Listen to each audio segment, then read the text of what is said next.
Dobar vam dan i dobrodošli na naše današnje predavanje, na predavanje iz područja cjenovnih strategija. Tema kojom ćemo se danas baviti u seriji ovih predavanja je cijena kao marketinški alat. I ovo je naše prvo predavanje. Kažu da započeti posao za svakog od nas je veliki poduhvat, međutim osigurati održivost poslovanja zaista je veliki uspjeh. Mi ćemo danas govoriti o cijeni i kako gledati na cijenu iz perspektive marketinga i zašto kažemo da je cijena element marketinga, odnosno da je cijena marketinški alat. Za uspješno poslovanje važni su nam različiti faktori, a jedan od faktora koji zaista utječu na profitabilnost naše kompanije, naše tvrtke, našeg obrta, bilo što je naravno i cijena. Kad govorimo o cijeni, što je to cijena? Cijena se u stvari odnosi na vrijednost koju plaćamo u zamjenu za proizvod ili usluge koje neka tvrtka nudi. Dakle, cijena se odnosi na vrijednost koju plaćaju vaši kupci, korisnici ili klijenti za vaš proizvod ili vašu uslugu. Kad govorimo o određivanju cijene, što je vrlo često u poslu jedan od zahtjevnijih zadataka, određivanje cijene proizvoda igra zaista važnu ulogu u određivanju uspjeha tvrtke i jedan je od izazovnijih zadataka.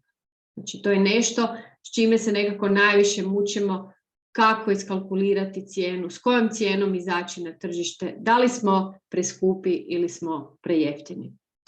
Cijena je jedan od alata koje koristimo u marketingu da bismo se pozicionirali na tržištu. Zato kažemo da je cijena marketinški alat. I cijena se smatra vitalnim elementom marketinškog miksa, a marketinški miks je alat o kojem ćemo danas govoriti, jer marketinški miks u stvari diktira održivost i profit tvrtke. Pa hajmo vidjeti što je to marketing mix. Marketing mix je jedan alat koji se koristi u marketingu, a kada bismo ga htjeli najjednostavnije pojasniti, možemo reći da je to skup radnji koje poduzimamo, znači koje tvrtka poduzima kako bi izgradila i kako bi plasirala svoj proizvod ili uslugu svojim klijentima na nekom određenom tržištu. Korištenjem ovog alata, marketinškog alata, što dobivamo? Znači, ukoliko koristimo ovaj alat, i zato o njemu danas i govorimo, upoznajemo trendove na tržištu. Znači, dobivamo uvide o trendovima na tržištu, o čemu ćemo još kasnije kroz naša predavanja govoriti, zašto je važno za cijenu poznavati trendove na tržištu. Isto tako ovaj miks nam omogućava, ako ga koristimo, da preciznije postavimo naše cjenovne strategije. Znači, s kojim cjenovnim strategijom ćemo mi izaći na neko tržište, bez obzira o veličini, da li smo mi velika kompanija ili smo mala tvrtka ili je to samo jedna zaposlena osoba ili freelancer. Zatim, daje nam uvide o jasnim promotivnim strategijama. Te ono što je nekako najvažnije, na čemu je fokus, uvide o kupcu, o njegovim navikama i o njegovim potrebama, što je izrazito važno kada želimo odrediti cijenu na nekom tržištu. Te na kraju bolje planiranje prodajnih strategija. Tako da, kad govorimo o marketing miksu, mi ćemo se danas upoznati sa dva, nazovimo to, tipa marketing miksa. Marketing mix 4PS i govorit ćemo o marketing miksu 7PS. Prije svega, kad govorimo o marketing miksu 4PS, to je taj osnovni marketing miks koji uključuje u stvari 4, nazovimo to P. Znači imamo product, place, promotion i price, odnosno product, price, promotion i place, to je pravi redoslijed i mi ćemo sad svaki od ovih elemenata, od ova 4 elementa marketing miksa, svakog ćemo kratko pojasniti.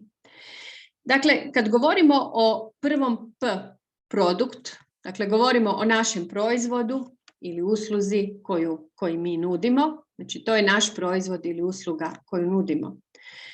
I pitanje koje si možemo postaviti uz ovaj prvi P ili uz ovaj prvi P, kako proizvod ili usluga koju mi nudimo zadovoljava potrebe našeg kupca. Dakle, mi znamo da naš kupac ima određene probleme, ima određene potrebe i upravo korištenjem našeg proizvoda ili usluge mi zadovoljavamo njegove potrebe i rješavamo njegove probleme. I tu nam je zaista važno da imamo, mogli bismo reći, što precizniji odgovor. Drugi P koji se odnosi na price, odnosno cijenu. Kad govorimo o cijeni, govorimo o vrijednosti koju u stvari kupac plaća za naš proizvod ili uslugu. Ono što danas želim naglasiti, a naglašavat ću još i u sljedećem predavanju koje se odnosi na platno poslovnog modela, da kada plasiramo, odnosno jednostavno rečeno prodajemo naš proizvod ili uslugu na tržištu, da ljudi, odnosno kupci, ne kupuju proizvod ili uslugu, oni kupuju vrijednost koju dobivaju korištenjem našeg proizvoda ili usluge. Cijena proizvoda ili usluge je, možemo reći, vrlo često najvažniji aspekt gledišta kupca, barem se tako na početku čini. Znači sve počinje od cijene. Prema tome, cijena mora biti strateški određena prema kupčevoj mogućnosti plaćanja za odabranu uslugu ili proizvod. Što to znači? Dakle, nama treba kupac, klijent ili korisnik koji želi naš proizvod ili uslugu, međutim, on mora imati i kupovnu moć da taj isti proizvod ili uslugu kupi. I zato je jako važno da je naša cijena u skladu sa njegovim mogućnostima, kupovnim mogućnostima koje mogu biti visoke, a mogu biti i niske. I zbog toga je važno da jako dobro poznajemo našu tržišnu nišu, da bismo što bolje i što jasnije odredili tu našu cjenovnu strategiju. Važno je zadržati kupčevu spremnost da plati naš proizvod ili uslugu tijekom njegovog odlučivanja, znači tijekom procesa donošenja odluke. Pa da bismo si onako malo na neki način dobili uvid u našu cijenu, možemo si postaviti nekoliko pitanja. Prije svega, kako kupci doživljavaju naš proizvod ili uslugu? Koliko su kupci spremni platiti proizvod ili uslugu? I kakva je naša cijena u odnosu na konkurenciju? To su pitanja koje nam mogu dati neke hipotetske odgovore, koje nam mogu dati neka promišljanja, koje nam u stvari mogu dati neke pretpostavke. A te pretpostavke ćemo onda testirati sa našim potencijalnim kupcima, klijentima ili korisnicima. O tome to ćemo još spominjati kasnije. Zatim imamo još jedan P, a to nam je promotion, odnosno promocija. Kad govorimo o promociji proizvoda ili usluge, tu u stvari je vrlo jednostavno. Govorimo o metodama i o svemu onome što koristimo da bi privukli pozornost naših kupaca na naš proizvod ili uslugu koju nudimo. Znači, kad govorimo o promociji, to uključuje promociju prodaje, korisničku podršku, PR, oglašavanja i sve ostale promotivne i prodajne aktivnosti koje se provode. Pitanje koje si možemo postaviti je koje promotivne kanale vaši kupci najčešće koriste. Jer ono što je nama važno je da su naši promotivni kanali usklađeni sa našim kupcima ili klijentima. Međutim, mi se danas time nećemo baviti. Za nas je aspekt i ono što nam je važno nam je cijena i cjenovne strategije. I na kraju imamo još jedan P, a to je place. To su nam kanali i načini koje koristimo da bismo isporučili naš proizvod ili uslugu našem korisniku, klijentu ili kupcu. I Ovdje si postavljamo vrlo jednostavno pitanje gdje kupac, klijent ili korisnik može pronaći i upoznati se ili kupiti naš proizvod ili uslugu. Ovo je osnova, taj 4PS, i kako mi ne prodajemo samo proizvode, prodajemo i usluge. Postoji nadogradnja koja se zove 7PS i to je takozvani service marketing mix, odnosno marketing mix za uslugu. Za marketing mix kad prodajemo uslugu u stvari dodaje još 3 dodatna elementa. Jedan su ljudi, znači kad govorimo people ili ljudi, kad govorimo o ovom elementu, to se u stvari odnosi na ljude, odnosno naše kupce i zaposlenike, sve one koji su izravno povezani sa našim proizvodom ili uslugom. Znači, bilo da je riječ o kupcima, bilo da je riječ o zaposlenicima. Ako trebamo proučiti svoje ciljano tržište,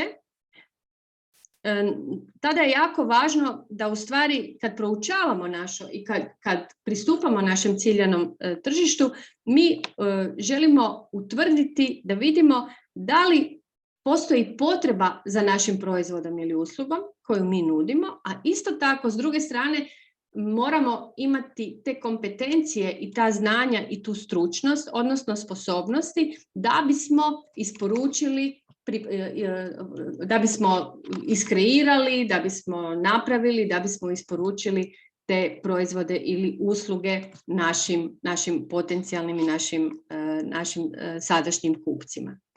Znači, tu se pitamo imaju li članovi našeg tima sve potrebne vještine koje su potrebne da bismo stvorili, prodali i isporučili našu uslugu. Tu dolazi još jedan dodatni element, a to su takozvani fizički dokazi. Kad govorimo o fizičkim dokazima, to je u stvari najjednostavnije rečeno što je potrebno. Potrebno je da imamo dokaze svoga rada i nekog pozitivnog iskustva naših drugih klijenata koje možemo napraviti putem članaka, testimonijala i na različite druge načine. Dakle, ovo su nam marketinški miksevi, marketing mix 4PS i 7PS. Iz ovog možemo vidjeti da nam je cijena zaista jedan od važnih elemenata koji se koriste u marketing miksu da bismo se pozicionirali na tržištu.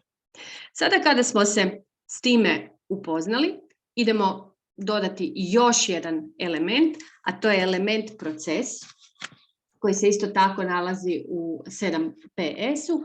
Kad govorimo o procesu, to su nam sustavi i procesi, naši interni procesi koji su nam jako važni i koji igraju važnu ulogu u pružanju kvalitetne usluge našim klijentima. Znači, ono što moramo uvijek provjeriti, pogotovo kod usluge, jer usluga je neopipljiva. Uslugu ne možemo masovno proizvoditi, za razliku od proizvoda. Napravimo 10-15 proizvoda, 10.000 ili 1000 proizvoda, međutim svaka usluga je jedinstvena i neponovljiva. U pravilu ne možemo reproducirati istu uslugu. Može biti slična, može biti malo drugačija. Znači, ono što nam je važno nam je kad govorimo o procesima da vidimo postoje li negdje uska grla, odnosno neki problemi u našim internim procesima koji nas onemogućavaju da uvijek izvršimo što je moguće kvalitetniju uslugu. Tako da, evo, ovo je marketing mix, pa hajdemo sada kada smo nešto čuli o njemu, idemo krenuti dalje. Znači, možemo ponoviti, imamo produkt, price, promotion i place i na njega se dodaje još people, physical evidence i proces. Pozicioniranje na tržištu, to je ono što želimo i to je cilj svakoga od nas. Bez obzira na veličinu naše tvrtke, želimo se pozicionirati. Cijena koju imamo, koju određujemo, naš cjenovni model, utječe na našu profitabilnost, održivost te koliko ćemo proizvoda i usluga prodati na tržištu. To zaista ovisi o našoj cijeni.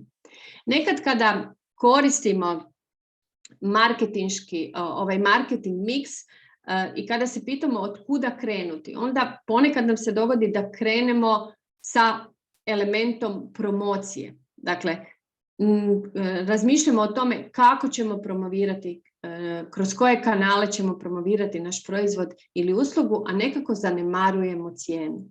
Međutim, cijena je izrazito bitna. Faktore koje trebamo uzeti u obzir prilikom pozicioniranja, odnosno prilikom određivanja cijene, je poznavanje tržišne niše. Poznavanje tržišne niše, možemo je nazvati tržišna niša, ciljana skupina, segmenti kupaca, odnosno najjednostavnije rečeno moramo dobro poznavati potrebe i probleme naših kupaca, klijenata i naših korisnika. Zatim, ono što je važno da razumijemo, to je razumijevanje troškova, jer uz svako poslovanje, uz izvore prihoda, postoje i određeni troškovi.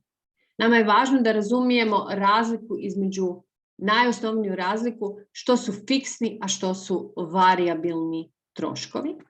I treće, što nam je isto tako jako važno, da poznajemo našu konkurenciju. Da bismo poznavali tržišnu nišu, odnosno da bismo što bolje upoznali našeg kupca ili klijenta, možemo razmišljati na način da gledamo na klijenta koje njegove probleme i potrebe mi rješavamo. Pa možemo reći da rješavamo njegove funkcionalne probleme i potrebe, no uz te funkcionalne probleme i potrebe naš klijent ima takozvane socijalne potrebe, a isto tako i emocionalne potrebe koje treba imati u vidu. Kad govorimo o razumijevanju fiksnih i varijabilnih troškova, to ćemo pogledati sada na ovom slajdu. Dakle, koja je razlika između fiksnog i varijabilnog troška? Fiksni troškovi ne mijenjaju se sa porastom proizvodnje, za razliku od varijabilnih koji se mijenjaju sa porastom proizvodnje.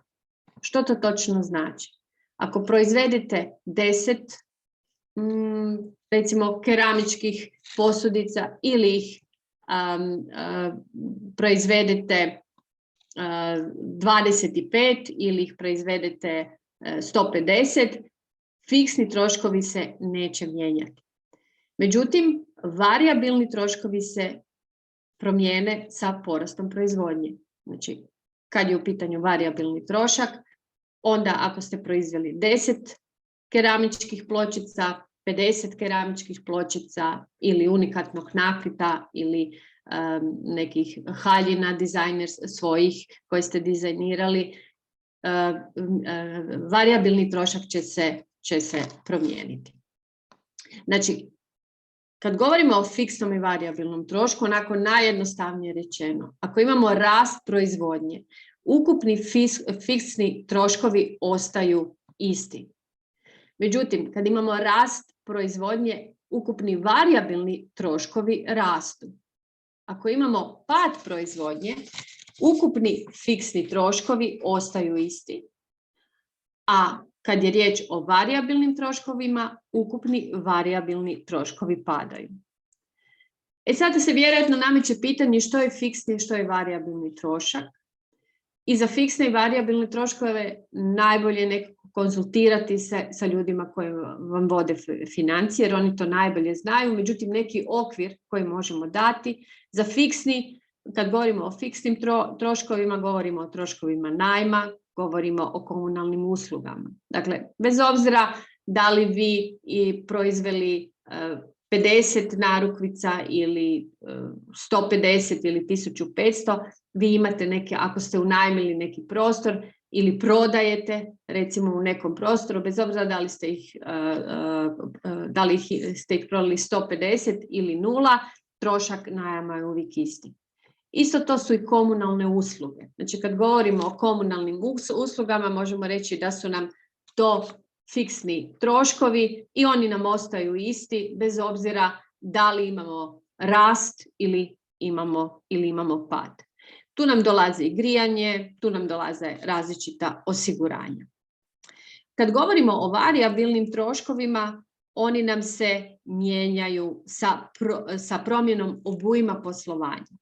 Dakle, ako radimo, ako dizajnirate i radite, recimo, odjeću, onda varijabilni trošak materijal koji ste utrošili za kreiranje, odnosno za šivanje vaših proizvoda ili stvaranje vašeg proizvoda, ukoliko proizvodnja raste, znači ako imamo rast proizvodnje i ti troškovi će vam rasti, trošak materijala će rasti. Jel? Ako imate pad proizvodnje, trošak materijala će isto tako padati. Dakle, važno nam je to da razumijemo, jer kad kalkuliramo našu cijenu, jako je važno da znamo što nam je fiksni, a što nam je varijabilni trošak, i fiksni varijabilni troškovi nam utječu isto tako na kalkulaciju naše cijene. Stoga je to i jako važno da razumijemo. Kada govorimo o konkurenciji, možda razmišljate na način da u vašoj okolini u ovom trenutku, ovisno o poslu koji se bavite, nema konkurencije. Ako je i nema, to je super jer ste prvi na tržištu, što je vrlo teško zamislivo. Budimo iskreni. Isto tako, ako je nema u ovom trenutku, to ne znači da se neće uskoro pojaviti.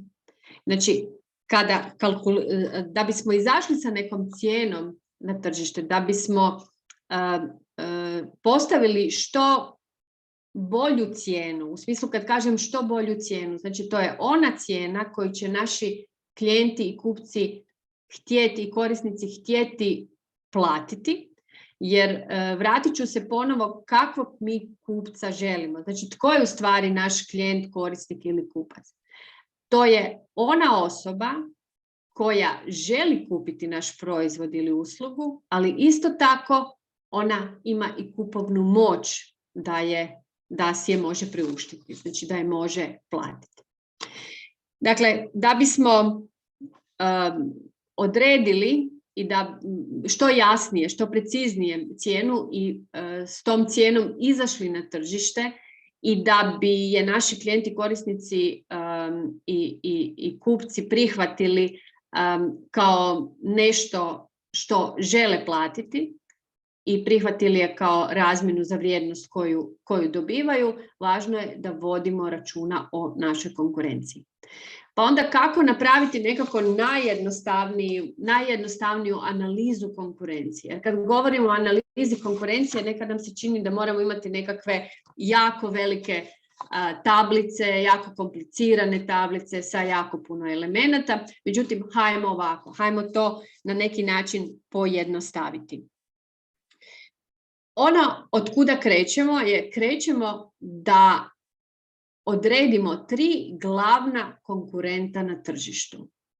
Kad govorimo o 3 glavna konkurenta na tržištu, onda se uspoređujemo. Znači, što radimo? Radimo usporedbu sa onim konkurentima koji su nekako naše veličine. Znači, nećemo se uspoređivati sa nekim velikim međunarodnim kompanijama. Oni nam jesu konkurencija, definitivno.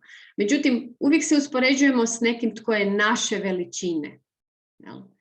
To je jako važno. Isto tako, kad odredimo 3 glavna konkurenta na tržištu, tu nam mogu spadati, ako nemamo 3, imamo jednog. Ako ih imamo 10, određujemo samo 3. Sve ostalo bit će nam previše. Osim 3 glavna konkurenta na tržištu, dobro je da držimo oko i na potencijalnim konkurentima. Znači, to su tvrtke, kompanije, obrti, uglavnom obrti ili mala poduzeća, male tvrtke i mala poduzeća koji nam možda u ovom trenutku nisu konkurencija, no mogli bi biti. Kad govorimo o konkurenciji, onda postoji takozvani supstituti, odnosno to su tvrtke, obrti ili neke male firme koji proizvode proizvode i usluge koje kupci, naši potencijalni kupci koriste kao zamjenske. Znači, to su proizvode i usluge koje nisu iste kao naše, međutim, naši potencijalni kupci ih koriste. Znači, i oni su nam konkurencija. Možemo definitivno reći da su nam konkurencija. Znači, kad odredimo 3 glavna konkurenta na tržištu, oni koji su nam zaista glavni, i onda idemo uspoređivati sa njima. Znači, idemo raditi, kad govorimo o uspoređivanju, u stvari mi radimo analizu. Što ćemo raditi? Odredit ćemo parametre koje koristimo u analizi. Znači, koji su to parametri koje ćemo koristiti za analizu, za uspoređivanje. I naravno tu krećemo sa cijenom. Cijena je prvi parametar. Međutim, cijena nije i jedini parametar. Dakle, prvi je i moramo ga definitivno uzimamo u obzir i od tuda krećemo. Međutim, uzimamo i ostale parametre. Jedan od parametara je i kvaliteta proizvoda, koji nudimo, ili kvaliteta usluge. Isto tako, marketinške i prodajne aktivnosti. Ako nijedan od ovih parametara, osim cijene, znači cijena nam je prvi i osnovni parametar, ako vam kvaliteta, marketinške i prodajne aktivnosti nisu parametri koji su vam važni za analizu, onda odredite sami parametre koje smatrate da su važni da biste napravili dobru analizu konkurencije. Ako nemate ništa drugo osim cijene, ostajemo na cijeni. Međutim, uvijek je preporuka da pratimo i koje su marketinške i prodajne aktivnosti. Da pratimo, osim cijene, koji su to popusti koji se daju i u kojim periodima se ti popusti daju. Da li postoje neke sezonalnosti u kojima je proizvod ili usluga jeftinija ili skuplja. I treća stvar koju radimo, to su nam glavni zaključci. Dakle, kad smo napravili analizu za svakog od 3 konkurenta prema određenim parametrima koji su ovdje navedeni, radimo si male glavne zaključke. Znači, zaključke iz kojih možemo iščitati koje su prednosti i snage nas, znači našeg malog tima ili mene kao freelancera ili našeg malog obrta u odnosu na konkurenciju i koje su naše slabosti u odnosu na konkurenciju. To će nam dati neke uvide koji su nam isto tako važni kod formiranja naše cijene i kod naše cjenovne strategije. Inače, analiza konkurencije se radi kada želimo izaći na tržište sa strategijom da na neki način da idemo na takozvanu natjecateljsku strategiju. Nazovimo je tako, natjecateljska strategija na tržištu, gdje nam je osnovni referentni okvir, nam je upravo cijena naše konkurencije. I onda određujemo na tržištu da li ćemo ići sa cijenom koja je ista kao što je cijena konkurencije, da li ćemo ići sa cijenom koja je nešto viša nego što ima konkurencija, ili ćemo ići sa cijenom koja je nešto niža od konkurencije u tom trenutku. Znači, da bismo išli u takvu cjenovnu strategiju, analiza konkurencije nam je itekako važna. Mi ćemo se tom cjenovnom strategijom baviti još i u jednom od sljedećih naših predavanja, jer ona je jedna od najčešćih. Smjernice, kad govorimo o smjernicama određivanja cijena, onda se u stvari pitamo koje faktore uzimati u obzir prilikom određivanja cijena. Jednako možemo reći da je to polako neki sažetak ovoga što smo do sada lagano prošli. Pa kažemo ovako, orijentacija na kupca. Znači, kad formiramo cijenu i određujemo cijenu, orijentirani smo na kupca. Pratimo ponašanja i navike kupaca. To nam je jako važno. I važno nam je da utvrdimo koju vrijednost je kupac voljan platiti za naš proizvod ili našu uslugu. Kako to radimo? Radimo postoje različiti načini, postoji takozvani desk research, ali najbolji način je zaista direktna interakcija sa što više mogućih potencijalnih kupaca. Zatim gledamo koja je krajnja korist, vrijednost koju kupac želi i dobiva našim proizvodom ili uslugom.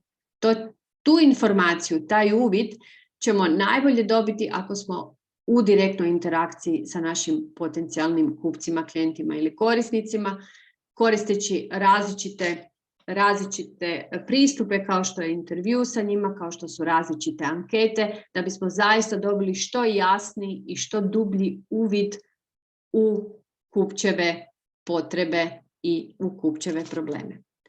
Treća stvar koja nam je važna, smjernica za određivanje cijena, je razlika u odnosu na konkurenciju. Znači, pratimo konkurenciju, pratimo našu najvažniju konkurenciju, to su nam 3 konkurenta za koje mi procjenjujemo u tom trenutku da su nam zaista konkurencija i gledamo, zato su nam bitni oni kratki zaključci, znači koja je to razlika, u čemu smo mi bolji ili smo u prednosti u odnosu na našu konkurenciju, a u čemu su naše slabosti. To su nam isto uvidi koji nam mogu pomoći prilikom određivanja cijene. Kad govorimo o zamjenama, to su upravo ti supstituti, znači govorimo o konkurenciji koja nam nije direktna, međutim nam je indirektna. Znači promatramo, odnosno pratimo tržište, pratimo da li postoji dostupnost alternativa za naš proizvod ili uslugu. Ja ću se sad koristiti jednim vrlo jednostavnim primjerom. Recimo, ako se bavite izradom keramike i radite neku ručnu keramiku, radite neke lijepe zdjelice, neke lijepe predmete i želite ih plasirati na tržište. Međutim, koja je zamjena za te vaše ručno rađene predmete? Možda neki uvoz nekog isto tako manjeg poduzeća sličnih takvih predmeta negdje izvana, iz Kine ili slično. Znači i ljudi to kupuju, jel? Znači postoji dostupnost alternativa i to moramo uzeti u obzir. I očekivana cijena. Znači što to znači? Tu pratimo, ovisno koji proizvod ili uslugu imamo, pratimo kakva je povijest te cijene, odnosno kako je u nekakvih zadnjih godinu dana ili možda čak i 2 godine, kakva je bila cijena za taj proizvod ili uslugu sličan proizvod ili uslugu koju mi nudimo. Dakle, da li je dolazilo do promjene u cijeni, da li je cijena rasla, da li je cijena padala i kakva je cijena naših konkurenata. I u stvari, kad kažemo očekivana cijena, kakvu cijenu naš korisnik, klijent ili kupac očekuje. Da ne izađemo s nekom cijenom, pa onda koja može biti preniska, jel? Znači da smo se podcijenili, ili može biti previsoka, jel? Znači da smo se precijenili, jer to ne želimo, jer će to odbiti našeg kupca, odnosno našeg klijenta. Ono što još na kraju želim reći u ovom našem predavanju, da kad koristimo cjenovne metode, znači kad izlazimo na tržište, postoje takozvane statične i dinamičke cjenovne metode.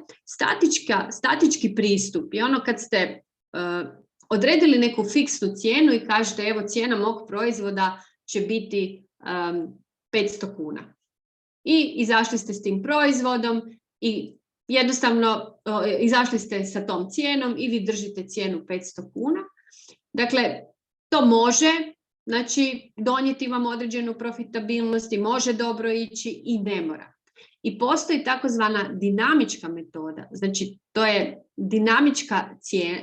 dinamička metoda u pravilu znači da pratimo ponašanje i navike kupaca na tržištu i da mijenjamo cijenu sukladno promjenama na tržištu. Znači, ako je povećana potražnja, možemo podići cijenu. Ako je smanjena potražnja, možemo smanjiti cijenu. Znači, takav pristup se koristi sve više i više, bez obzira o tome što se radi o kreativnim industrijama, bez obzira o tome što se radi o malim ili srednjim poduzećima ili tvrtkama. To možemo, takve cijene, znači mi možemo takav pristup imati čak i na način da imamo jednu određenu fiksnu cijenu, međutim dinamičkim pristupom možemo smatrati da imamo i određene popuste u određenim sezonalnostima, kad vidimo da je smanjena recimo potražnja, pa onda idemo i u smanjenje cijena. Evo, ovo bi danas bilo to je jedan mali uvid u cjenovne strategije u kojem smo htjeli vidjeti. Ja sam htjela samo kratko dati uvid da je cijena dio marketinga i da razlikujemo cijene koje spadaju koje se mijenjaju ovisno o